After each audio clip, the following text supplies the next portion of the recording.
I would like to thank the organizers for this invitation, and it is my pleasure to talk on behalf of female sex workers, as I am closely committed with the all key population in my countries in SSAM.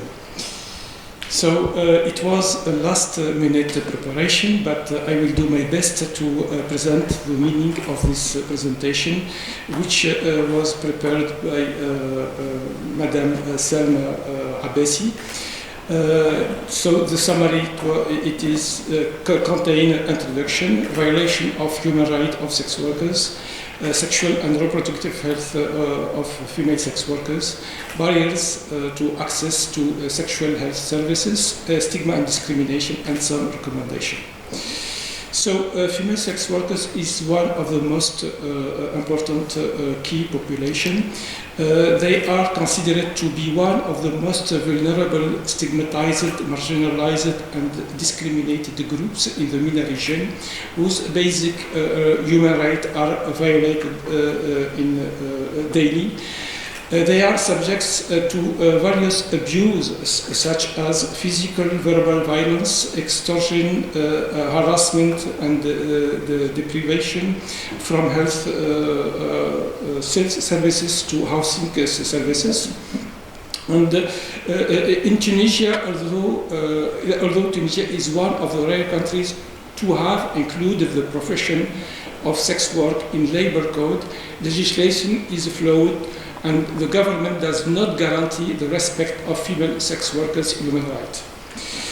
In Tunisia, the definition of sex work is not clear, and sex work include whether hetero and homosexual relation.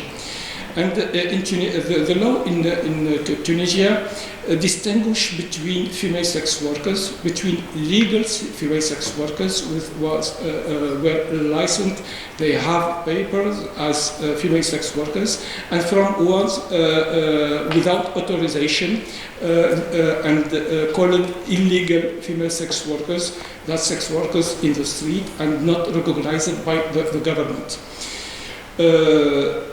The sex workers in licensed brothel who wish to leave their jobs must obtain police authorization and prove their ability to earn living by straight means. And the difference between legal and illegal sex workers, the legal sex workers are recognized by the government. They may have some health services and they control it in general, and the illegal sex workers cannot access to health services and other benefits. So the government services participate and formalize violence, exploitation of women and minors, sexual extortion and sexual exploitation or extradition to justice. And Amnesty International, in its reports in 2015, noted victims and sexual violence and gender-based violence in Tunisia.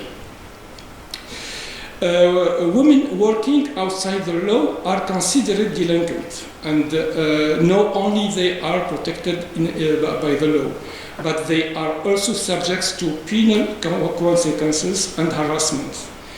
And some behavioral studies conducted by some organizations also indicate that they were exposed to violence by their clients, and that some of them were subject to child trafficking. About the barriers to accessing sexual health services, there are some limitation for female sex workers, especially for women living outside the capital, because of the lack of social coverage, the inability of health services to satisfy their specific needs, and to respect their vulnerability, dignity, and confidentiality. That is despite the fact that Tunisian law underlines the respect of the right of all citizens, guarantee the same services quality regardless of gender, nationality, religion, belief, political opinion, regional affiliation, civil status, or marital status, and reject all forms of stigma and discrimination. About stigma and discrimination, despite the legislative change brought by the Jasmine Revolution and the work of human rights organizations to eliminate all forms of stigma and discrimination to ensure sexual reproductive health and human rights, and to cease the criminalization of sexual relation outside marriage in Tunisia, stigma and discrimination are still constituted as the main barrier to access to prevention and to health services as well as reproductive health services. So some recommendation: strengthen staff training, especially in the areas of human rights and gender equality, ensuring privacy and confidentiality of services and respecting women's choice regardless of whether they are married, unmarried, adolescents, sex workers, or people living with HIV. Decriminalize abortion and develop the legal basis for safe abortion in certain situations, especially since abortion is one of the most important difficulties faced by sex workers. Identify and punish direct or indirect propaganda against abortion in health facilities. And in conclusion, the right of sex workers and people living with HIV continue to be violated in the region, in many countries in the region. There must be more action to limit this violation and to ensure human rights and dignity of all key population, and especially female sex workers. And thank you for your attention.